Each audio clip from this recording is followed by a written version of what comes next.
Hey, friends all over the world. Kanye West said in a recorded statement that his mother, Donda, was sacrificed. And I want to expose this tonight.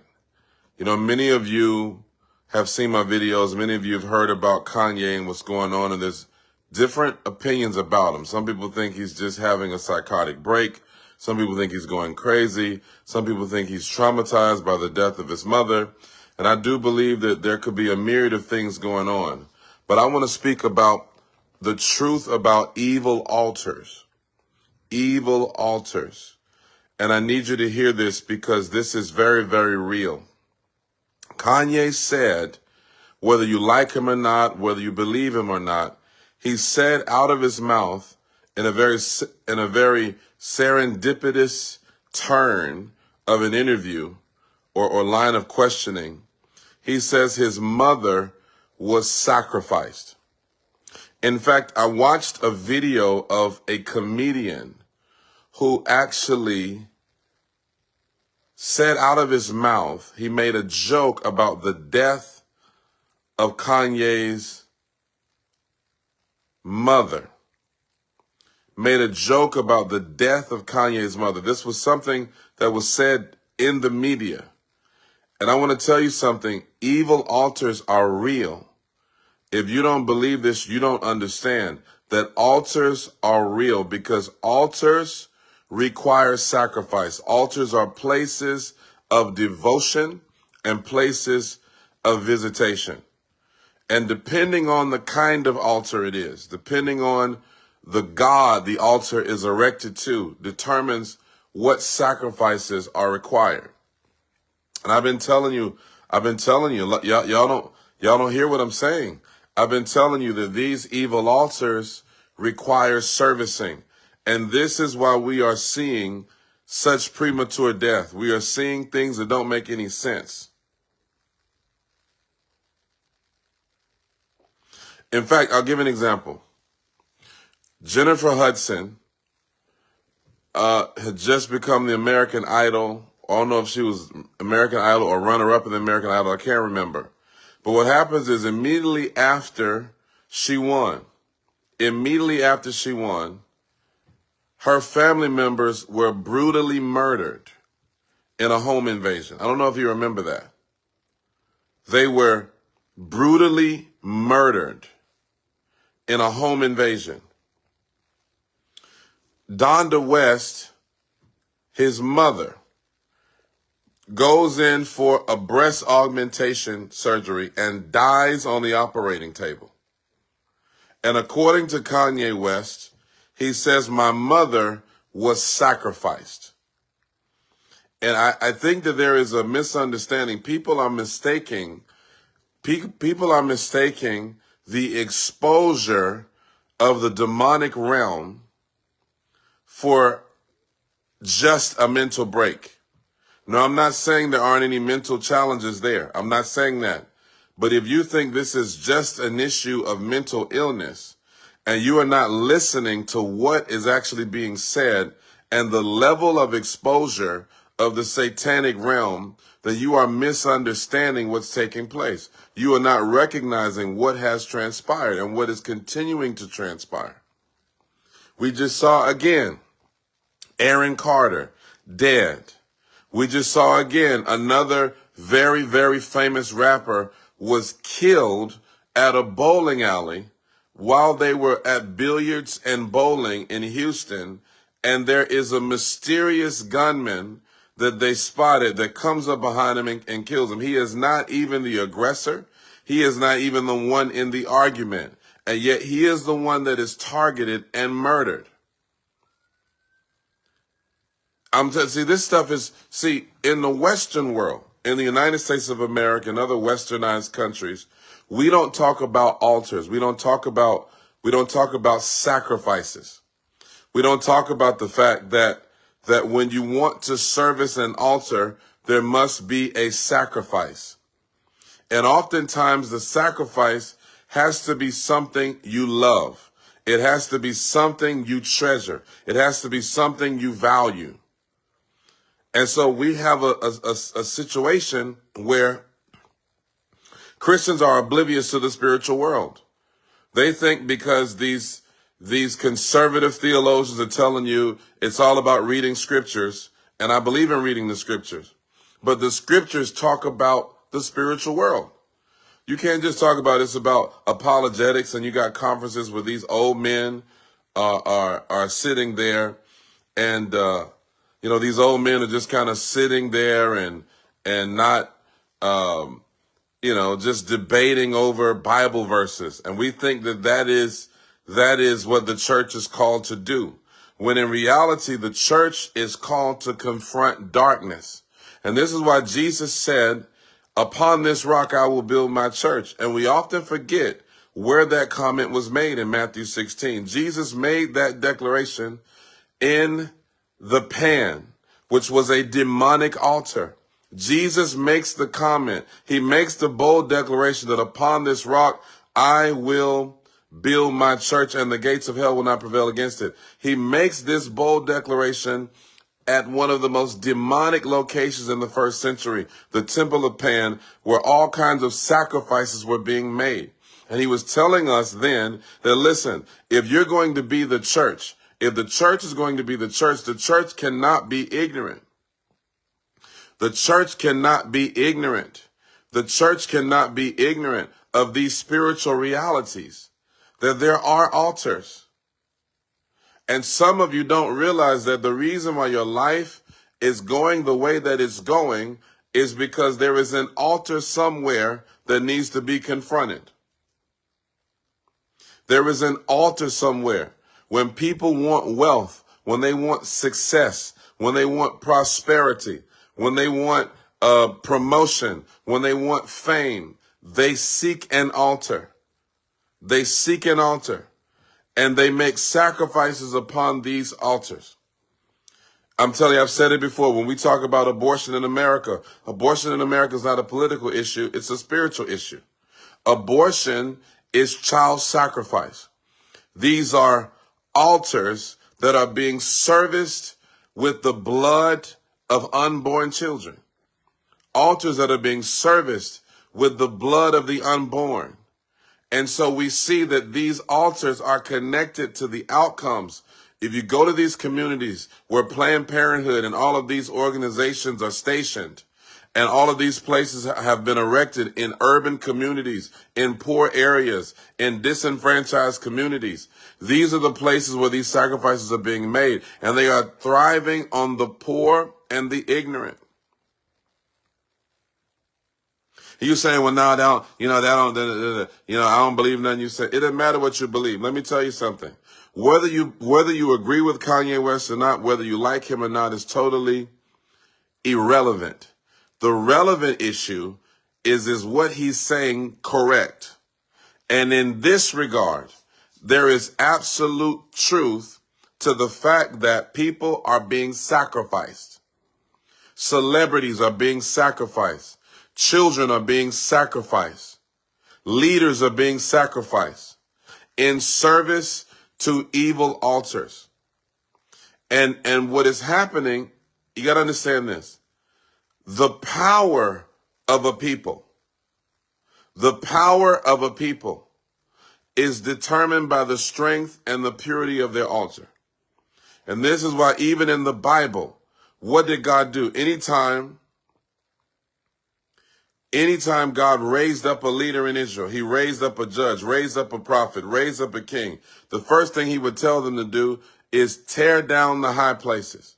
Go and tear down the Ashtar poles.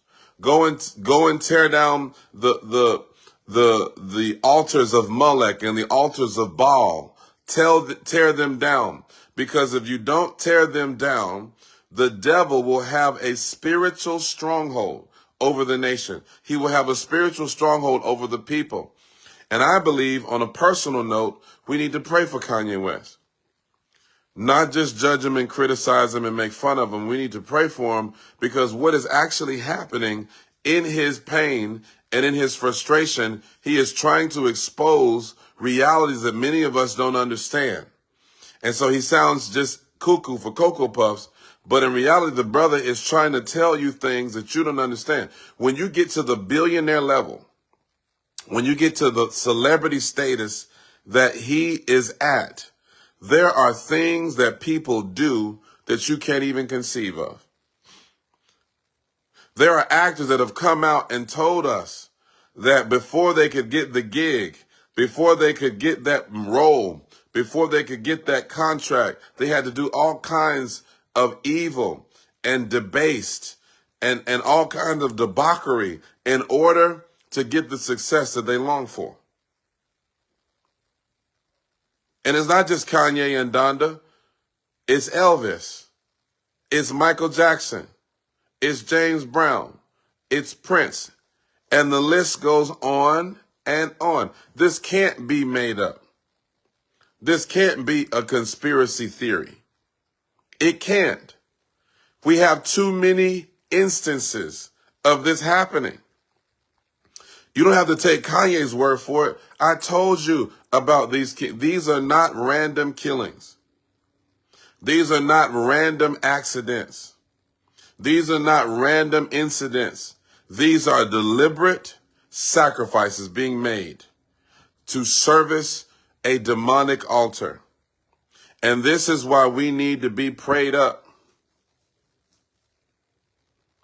You got to share this video, people.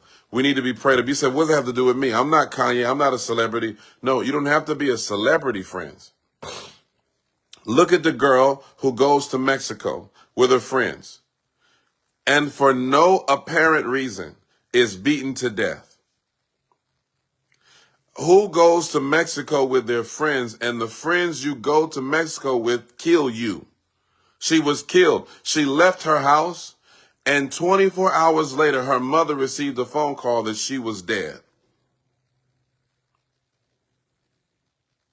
Are you listening to what I'm telling you? She goes from Mexico, and in 24 hours, she is dead, unexplainably.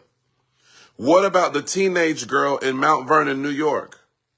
The little teenage girl who's 16 years old and is stabbed in the neck and in the side by a 15-year-old girl. Do you think, okay, let me help you understand something. I'm not a conspiracy theorist, but I really want to help you understand this because you got to get this.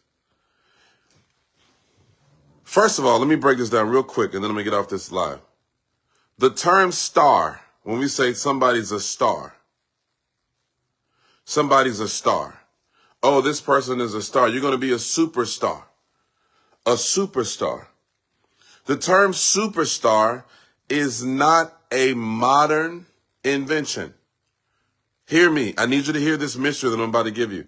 The term superstar is not a modern invention. The term superstar originates from thousands of years ago. In the ancient world, a person was referred to as a star who was believed to be a descendant from celestial bodies and had ethereal fluid flowing through their veins. These people were believed to possess supernatural influence or supernatural influenza. Go look this up. So when they call a person a star, they were not just talking about somebody who could sing or who could dance. They were talking about somebody that had occultic powers. Occultic powers. People that have tapped into the occultic realm. People who have tapped into the demonic realm. And this is what gains them influence and status and power. That's why you know 1,000 singers that can sing better than the best singer you have right now. There's 1,000 other singers who will never gain that status, even though they have more talent, they can dance better, they have more skills. But the difference is the altar. The altar. The altar. On the flip side of that is this. The reason why believers have spiritual power in the earth realm is because we serve the one and true God who, when he wanted to release power to his sons and daughters, he made the greatest sacrifice in the cosmos. According to John chapter 3, verse 16, he gave his only begotten son, and whoever believes in him would not perish, but have, watch this, everlasting life. That's why Jesus calls us lights of the world. He says in the book of Revelation, he talks about the 7 stars and the 7 candlesticks are the church. He calls the churches stars. Stars. Why?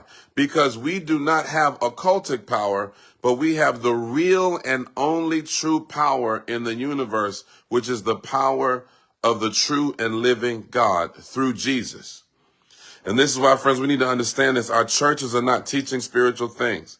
We're giving you cookies and cakes and candy and popcorn, and we're telling you seeker-friendly sermons and motivational speeches, but we're not equipping you to understand the spiritual world that we live in. This is a spiritual world. And parents, when you are sending your children out, when your children are going out, when your children are going out and they are dealing with all these things and you sending them to go to different events and different towns and concerts, you need to cover them in the blood of Jesus. And you need to take authority over these demonic powers. Spirits of death are real. Look at what happened at the Travis Scott concert. And I did a viral video about that. You know, a portal was open and the spirit of death came into that concert and people began to die. Hundreds were injured. Why? Because these stages where these celebrities are performing are not stages. They are altars. That's why Beyonce says, when I get on the stage, a spirit enters in. She says a spirit enters into her and she becomes Tasha Fierce. Why? Because that stage is an altar. Have you ever wondered why in the music business or the entertainment business, they spend millions of dollars on sets, stage managers, lighting? They spend millions of dollars on the stage. During the Super Bowl, they spend millions and millions of dollars, not just on the singer or the dancer or the performer. They spend millions on the stage because that stage is not a stage. It is an altar being erected where that person is about to sacrifice their time, their talent, their energy, and their mind to release something into the atmosphere. And this is why the more they go higher, the more, and somebody needs to tag Kanye in this, because I really want to pray for this brother. I know a lot of people are saying he's an anti-Semite, he's going crazy, he's a racist, he's an elitist, he's this, he's that. This brother needs our prayer like never before. This brother needs our prayer like never before. Why? Because he is trying to expose things that it is not necessarily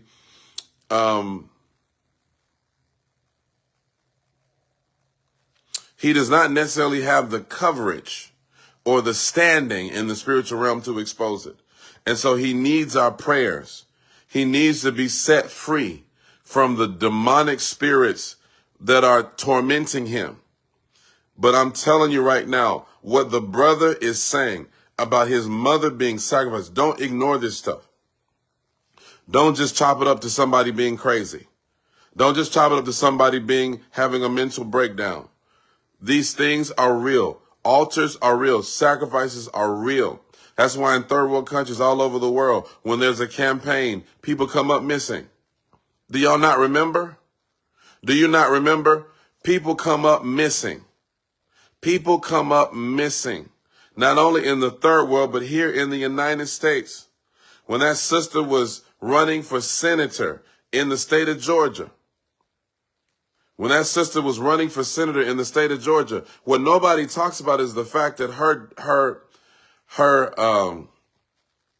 her aide's boyfriend, she had an aide, an assistant, her boyfriend mysteriously died in a car accident during this campaign. The car exploded mysteriously.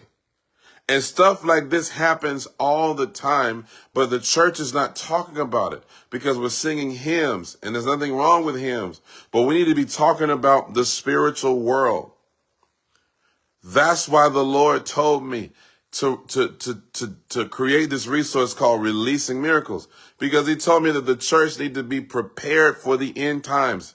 And the end times, we can debate about the end times, whether you're a futurist or a preterist or a partial preterist. You know, those are theological terms about eschatology. It doesn't matter what your eschatological view is. Sorry, a little tongue twister. It doesn't matter what your eschatological view is.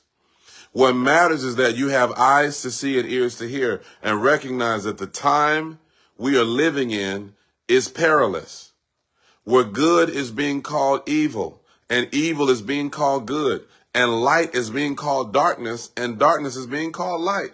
And there's confusion in the earth today. And we need a remnant of believers who will pray. This is the time to shore up your relationship with God. If you're not right with the Lord, you need to get right with God. If you don't know Jesus, you need to ask him into your heart right now. That's what they're trying to tell you. This brother has made so many compromises and he's trying to get free. He needs help. But these evil altars are real. And that's why I declare right now that every evil altar that has been arresting your family, your marriage, come on, pray with me, your children, your finances, your relationships, your church, your business, and any other thing that touches your life. In the name of Jesus, we speak the fire of God to consume every evil altar, that every evil altar that is resisting your destiny is burnt to ashes, and that your life will not be comprised of you sacrificing on altars. But according to Romans chapter 12, beginning with verse 1, I beseech you, brethren, that you present your body a living sacrifice, holy and acceptable unto God, which is your reasonable service. And be not conformed to this world, but be transformed by the renewing of your mind. Friends, I'm telling you, it's time for us to release the miraculous. It's time for us to walk in the supernatural power of God. And it's time for us to educate the church on what's really going on in the spiritual realm and in the earth. God bless you. And remember, Jesus is Lord.